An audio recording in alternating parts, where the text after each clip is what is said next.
Hey there, YouTube. I know it's been a little while. I wanted to bring you some Shogun 2 Total War online commentary, and I am going to bring you some battles I played recently, both of which were against fans. So it was definitely both of them were a good game. So let me show you the first of these. This one was a very close battle, and I believe this person was a member. I don't remember if this person was a member of the Heir of Carthage fans or if they were just a fan in general, but remember they played a very polite game and a very well-fought game. And I played another fan earlier in the day. I accidentally forgot to save that battle. They actually beat me.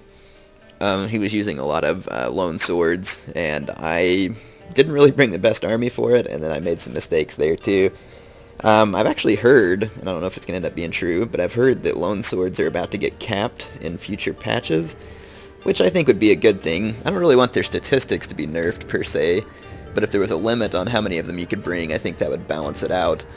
However, playing against them, they're certainly not the invincible hordes that they're made out to be, but you kind of almost have to come to every game prepared to beat a heavy lone sword army, just in case, since they're used so commonly online. But in any case, like I said, this is definitely not a rant about lone swords, as I really don't have a huge problem with them.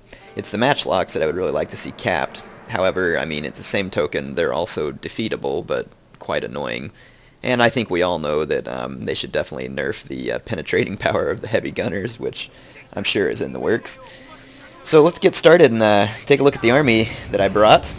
I've actually been doing a little more skirmishing as of recent than usual.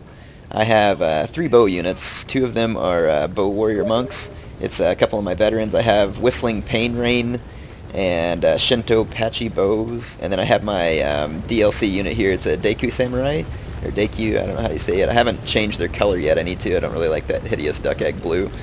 But these guys are 175 range, 90 strong. They're like a 175 range bow samurai, so a pretty darn good unit overall. One of my favorites amongst the DLC.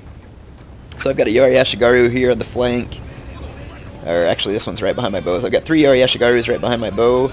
I have 3 of my veteran Nodachi Samurai. I've got Nopachi Samurai, Big Sword, Big Pain, and Sword Meat Face. And then, let's see, over here I've got Patchy. And then I've got my Fire Cav, this is Patchy's Takeda Brethren.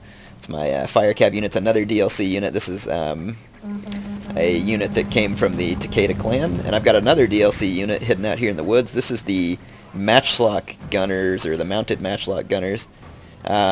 These are called Ride-By Shooting. I'm actually not a big fan of these units, and it's not because they're overpowered, it's because they suck.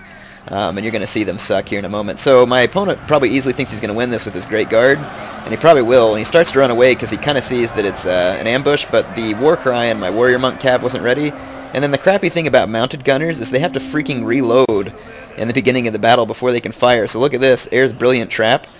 Turned out to be a big farce, and then the damage those gunners did was quite minimal, and probably killed a lot of my own men. You can see that my guy is quickly routed. I'm pouring in bow fire and doing everything I can to try and change the situation, but that was an ambush that completely got blown, and now my crap mounted gunners are at danger of being taken out here. They just don't fire very well, which is good. I mean, I'm not even sure mounted gunners in this time period were feasible just because the matchlock was such a difficult weapon to wield from horseback with the big kick and everything. But, I mean, even if it were feasible, it's probably a good thing these guys aren't super effective, because mounted musketmen were a thing of the future. So, in any case, yeah, those guys aren't super helpful, so you don't really need to fear them too much from what I found. Now, my opponent's making some light cav shots at my archers, and I'm just going to keep chasing him out with my spears. I want to be able to win the archer fight. Let's take a look at my opponent's army. He's got that light cav. You saw his 2 Great Guard. I forgot I have a couple of units hidden over here. Actually, I've got more ambushes planned. I've got 2 Matchlock Ashigaru hidden in the woods. Those are my veteran ones. And then I've got my Wako Raiders here. They're a little bit beat up from a previous battle, so they're only 86 strong. But they are hidden, and they can march while hidden, so there they are.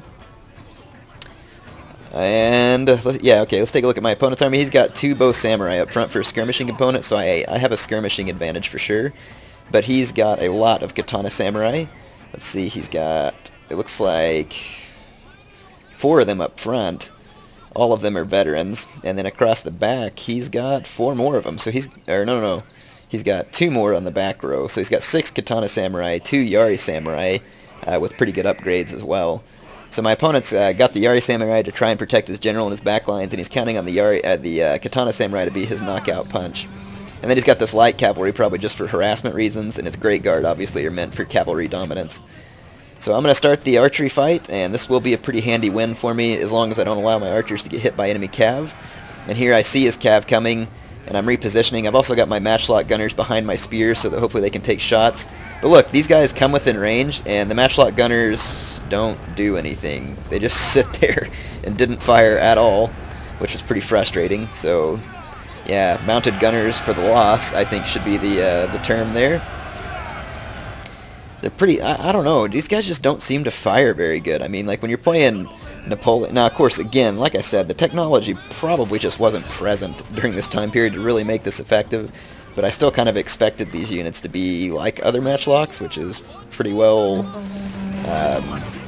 overpowered for the time period, but whatever the case, they're not. So I'm just telling you, don't get overly reliant on a unit like that, because I don't find them to be all that useful. And that's just me. Some people may know how to use them better, and that's fine if they do. Like I said, here you can see my bows kind of wreaking havoc on his. I'm going to be able to pretty easily pull this one out. I've targeted my archers on his to make sure I don't fire at anything else. Let's take a look at the kill rates. Let's see. Oh, whoops, that's my Yari Ashigaru. My bow monks are definitely going to tear it up, as they have very good stats. So the enemy general charged forward here because he's a melee general and he can ignore spears. So he's going to come in and see if he can penetrate through, but I think he still forgets the stopping power that the spears have, even though they don't have a bonus versus cavalry. So yes, he can come in here and kill a lot of these Yari Ashigaru, but I'm going to be able to get bow shots off and everything else at his general, and still keep my my troops safe. Now my opponent's charging in, and I really should have charged my Yari Ashigaru out and saved them for later, but I kind of let them get caught in the front, and that's a mistake. You really should run those guys away and save them to protect your back lines. Now, had I brought Katana Cavalry, my opponent would have been in pretty big trouble, unless he used those Yari Samurai appropriately to guard. So now I'm going to countercharge with my Nodachi Samurai. These guys are great for charging, and so that's what I'm going to use them for. Here, my mounted calves still never fired a single stinking shot, even though the enemy was standing right in their face. Never figured that one out. And I'm springing my matchlock trap from the woods. I'm hitting this unit that's fighting my Wako Raiders. Since they don't have the numbers, they're not going to be able to win that. Plus, that's a tough unit of Katana Samurai, so they're doing pretty good, all things considered. My opponent quickly intercepts my matchlocks here, though, and I accidentally let my matchlocks catch the hold of this fight, so they're going to be temporarily delayed from being effective. My opponent's cavalry, I'm trying to lead them off. Since my matchlock gunners won't shoot, I'm trying to do anything with them, like go over here in the back lines, maybe fire. I've lost my first Nodachi unit up there, and I don't have more infantry than my opponent, so it's not good for me to be losing units like that. One thing my opponent is doing to my advantage, though, is he's melee blobbing. His men are kind of blobbed up right here, and that's probably just because he's in the heat of battle and doesn't really have an option yet. Now his cav did get a hold of some of my archers, but I started firing at his cav with my archers and managed to kill quite a lot of them.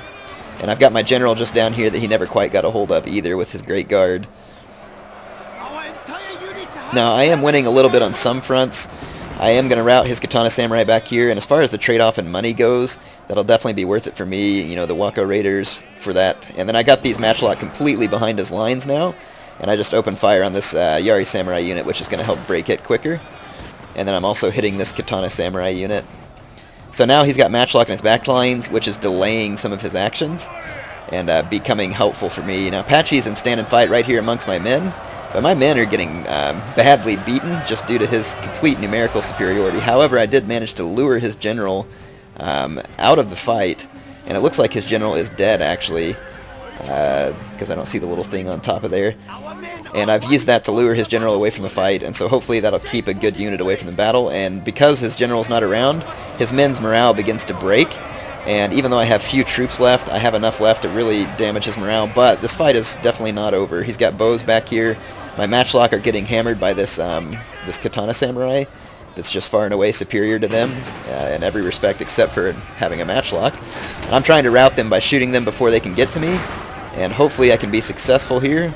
I'm just sitting here saying rout, rout, rout, rout. It's wavering, it's wavering. And finally it routs just barely. So now I can turn around and fire at these Katana Samurai units who are bearing down on Patchy.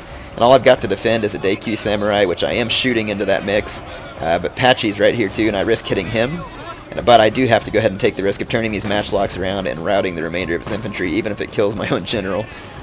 So I do go ahead and start firing into that mix, and some of his men shatter, fortunately for me. And I've got my last unit of Nodachis, or these are my lone swords actually, sorry, not Nodachis, coming back from having chased off another unit. So Patchy is indeed injured, so now my men's morale is going to be even poorer. But I do manage to rout this sword unit here, which finally gets scared of the matchlock fire. So this turned out to be a very close battle. I've only got 3 units left, a matchlock, a very beat-up lone sword, and my Deikyu Samurai. So I'm going to fast forward. My opponent didn't realize, I don't think, that his general was way out here still, so he's going to have to run them back. My opponent was very polite. Good game to him. Hope you enjoyed the match. It was indeed a close one. I had a lot of good ambushes set up, but they were poorly executed. And also, my first ambush with the cavalry was not timed very well, because I guessed that I should have somehow figured out how to get those matchlock cavalry to reload, and then also I underestimated the speed at which his Great Guard could dispatch my Yari and Monk Cav. If the Monk Cav would have had the war cry ready, it would have slowed things down and been a lot more helpful, but they did not have the war cry ready, and I also should have inspired one of those cavalry units with Patchy to help make that fight last a little longer. But in any case, like I said, good game to my opponent. I'll splice in the results screen, and let's get on to another match that I actually just played today.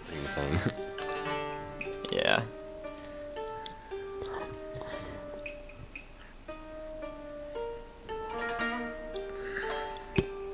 Geez, only one of my Nodachi units pulled their weight. The rest of them are a bunch of crybaby losers. Naginata Cav was worthless because it didn't have the war cry. Hey there YouTube, Heir of Carthage here, and I'm going to bring you a second map. This is also apparently a fan that I was playing against. Again, I had an interesting army. Actually looked quite similar to some of the Naginata armies that I was using not too long ago. I'll introduce you to his entire army when the time comes. And of course mine. This is on the Daisetsu Basin map. So one of the obvious problems with this map is you can bring cavalry. It's certainly not a bad idea to bring cavalry on this map, but you have to be aware that your opponent can more easily choke that cavalry depending on their position. And when I say choke, I mean force it into a choke point and more easily nullify large numbers of cav. And I did bring quite a lot of cav for a map like this. Let's go ahead and show you my troops, then I'll show you my opponents. I have 3 bow samurais, my skirmishing contingent, none of them are veterans. I have 3 Yari Ashigaru, also none of which are veterans. And then I have, let's see, I've got 2 Nodachi Samurai that are not veterans. My 2 veteran sword units are my lone sword veterans, here they are. And then I have 3 units of Katana Cavalry, which are right here. I have a new DLC unit, this is the Long Yari Ashigaru. These guys are pretty good. You can see they have considerably higher melee attack than regular Yari Ashigaru, and they also have very good anti-cavalry stats. So they're a very good unit for guarding your general or just poning other spear units. So I've got my 2 veteran Yari Cav. Both of these guys are quite vetted up, but you know how Yari Cav is. Even highly vetted, they'll get beat by even non-vet Great Guard, which is kind of frustrating. Unless you have some kind of special abilities for them, or you just get them in a better position. And I do have one of my Katana veterans. I have Katana Uface here, so that's probably one of the tougher units in my army. You can see their stats there are highly upgraded. Let's go take a look at my opponent's army. He's got 2 Matchlock Warrior monks up front, both with 4 chevrons each. If you look at their stats here, they have increases to reload skill and accuracy. So these guys have high reload and high accuracy. He's got a 4 chevron unit of bow warrior monks. These guys are probably just shy of being able to have the extended range, which is good for me because 200 range would cause excessive damage to me. You can see they have upgrades to reload, accuracy, and ammunition. Very smart upgrades. And then my opponent has a line of 4 Naginata Samurai. Now, Naginata Samurai are great units, in my opinion. You have to upgrade them properly, though. And I can see here that my opponent has upgraded their armor, which I agree with. I think that's smart. But he's also upgraded their bonus versus cavalry, which I would not have done. I would have poured that into either more defense or more attack. The bonus versus cavalry yeah, they already have a good enough bonus versus cavalry, really. You don't need to upgrade that stat if you're going to use them for anti-sword infantry, which they can be, but you have to remember they're not ideal for it. My opponent does have 2 Katana Samurai, though, backing up his Naginata Samurai, and plus he's also got 2 Katana Cavalry, one on each side of his general here. So he does have some swords to back up his Naginatas. A very smart way to use Naginatas, in my opinion. And then he's got 2 Great Guard for cavalry dominance. Now, I've begun the skirmishing. I do have superior numbers, so what I'm going to do is I'm going to move forward my Yari Ashigaru to absorb his matchlock fire, and I'm just going to unleash all of my bows onto his matchlock units and completely ignore his bow warrior monk. So at this point, my opponent would be faced with 2 options. Retreat his matchlock warrior monks, and at which point I would kill his bow warrior monks, and then he would have to react later, or he can come up here and fire and try and cause what damage he can, which will be minimized because of my meat shield units, fortunately for me. Plus, sometimes the players don't click the attack order, and they may not actually end up firing at my bows. In fact, my bows are taking very few casualties, except for from his bow warrior monks, which are quite effective. So I'm able to really destroy this matchlock unit pretty quickly. You can see my bows cutting them down. Bows will quickly cut down a matchlock unit, and so you don't want to let your matchlock units get hit by a lot of bow fire. So those guys shattered. Now I'm going to refocus all my archer attention again on this matchlock warrior monk before they can get off too many more shots. So there you can see all my bow fire coming in. It makes them have to reform a little bit, and then of course, you know, eventually it'll kill them, and plus the fewer shots they can fire, the less damage they'll cause. So you can see that I wiped out his matchlock warrior monks fairly quick. There they go. Man, pretty painful deaths. And so now I'm going to focus all my archer fire onto his bow warrior monk, which will not actually die very quickly. The bow warrior monks don't really have a lot of armor, but for some reason they seem to be pretty resistant to arrow fire, which is probably good since they cost so much and they're so few in number, and it kind of makes their cost worthwhile. But the bow samurai are also slightly resistant to the arrow fire because of their armor, so they're a lot better than bow ashigaru per se. So what I've got is I've still got my spear meat shield up front in case my opponent wanted to try and run his cavalry in. Sometimes it's good to put some units up front on loose formation. Your opponent might accidentally fire into them. My opponent fired into them for whatever reason during this one, and they absorbed some of the casualties rather than my bows, and then I have another spear unit behind. So that leaves my missile units pretty well guarded, and I can leave the rest of my army at a more safe distance. But you don't want to be too far away either. In case they pull a rush attack, you want to be able to support your men. Now, I want you all to, for those of you who are trying to learn about Shogun 2 Total War and aren't necessarily very veteran players, you might want to pay attention to this setup. Now, one might think here, well, you have swords, you can charge into those Naginatas and just take them down. That's true, I probably could, but one thing my opponent has back here is this Katana Cavalry. And if I just charge forward with my Nodachis, and my opponent charges quickly through his own lines and smashes in and stops my charge, then his Naginata Samurai are actually going to have a massive advantage in the infantry fight, just due to their armor and their defense and everything like that. So I cannot let my opponent's Katana Cavalry intercept my sword charge. So that's something you need to learn in a situation like you have to be aware of what your opponent has and what he can do to you. So it might be tempting here to think that I can just charge forward with my swords and just hammer into his Naginata line. But my opponent is most likely ready to charge these Katana Cavalry at a moment's notice to reinforce. Or to stop a charge, basically. That's what Katana Cavalry can be good at, is if you have a Naginata army, you could use Katana Cavalry to blunt an enemy sword charge and take their numbers down, at which point your Naginata Samurai would have no problem mopping them up. So that's one way that you can have an advantage. Now my Nodachi Samurai will absolutely thrash his Naginata on the charge, but mainly just on the charge. After that, the numbers will start to even out, but it's quite possible that even a tough unit like these Naginatas could lose 20 or more men on a charge against Nodachi Samurai. Now, my Nodachi Samurai are not upgraded, so 20 would probably be the full extent of what they could do if they do that. But you've seen the advantages that I have explained many times in the Naginata-based armies, so it's definitely a tough army, and I have, I have a healthy respect for it. And my opponent's Great Guard is far superior to my Yari Cavalry, even though it has far fewer chevrons, and so I cannot dare charge behind my opponent's line looking for a hammer and anvil strike unless his Great Guard is out of the way. So the options that leaves me with, which I will go ahead and initiate here in a moment, is to put my spears in a long thin line in the front. that will prevent him from being able to make a katana cav charge on my swords.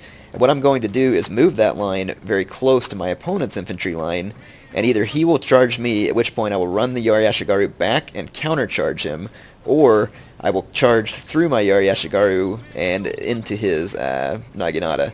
I would prefer the first option that I just went over, so what I would rather is that my opponent begin charging me so I can then fall back and countercharge him more cleanly. Now my bows are now out of ammunition, so they're just standing here. His bows are also out of ammunition. The bow warrior monks can expend their ammunition very quickly due to their refire rate, even when you have the extended ammunition feature.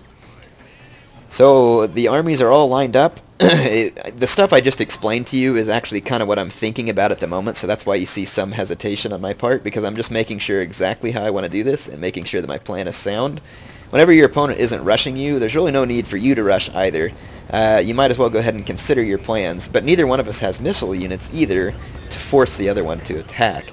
So my opponent would rather take a more defensive position with his Naginatas, which is intelligent because a Naginata is a more defensive type unit. Whereas my sword units are a lot more aggressive type unit.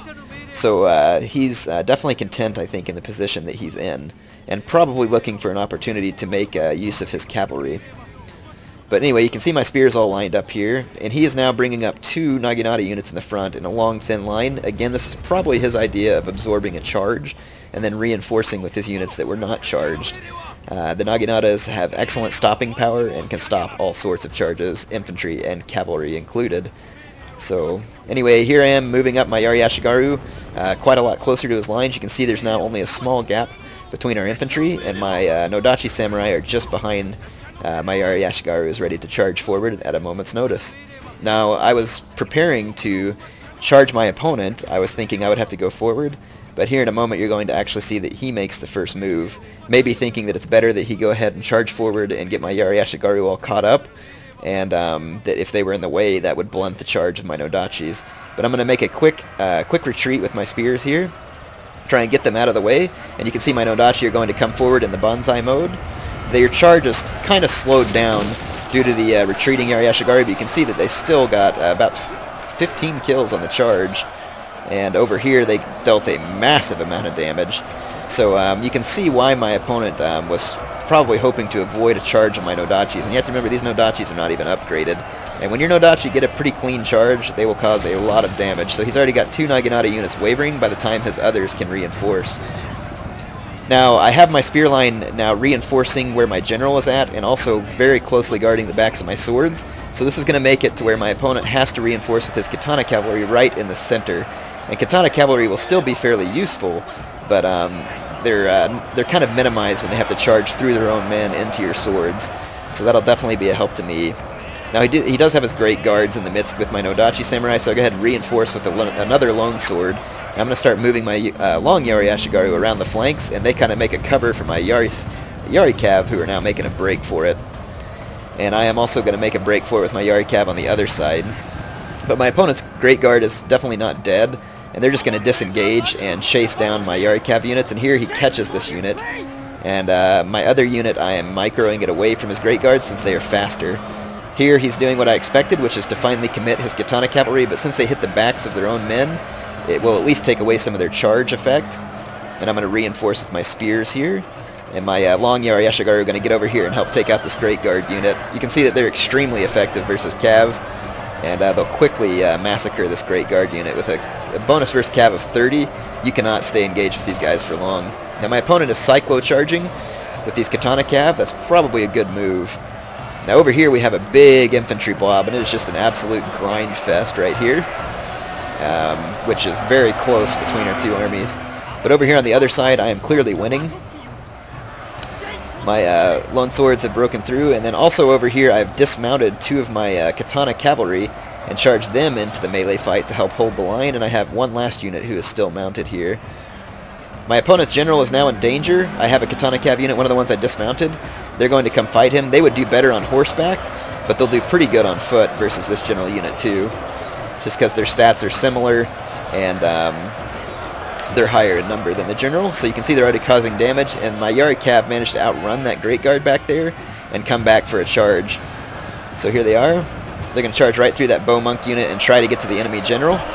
but their charge was stopped by the bow unit and these enemy general horses, and then his Great Guard catches up. So that slows the rate at which I'm killing his general unit. So he still has 11 men left. And here's my last unit of Katana Cavalry. I'm going to go ahead and charge them into this fight as well. I'm just trying to put extra pressure on the enemy troops here. So I kind of reinforced and reinforced and reinforced, and you can see that it's definitely wearing on the numbers of my opponent's troops. He only has a few numbers left, and his general unit is not in stand and fight anymore due to having to fight off my men.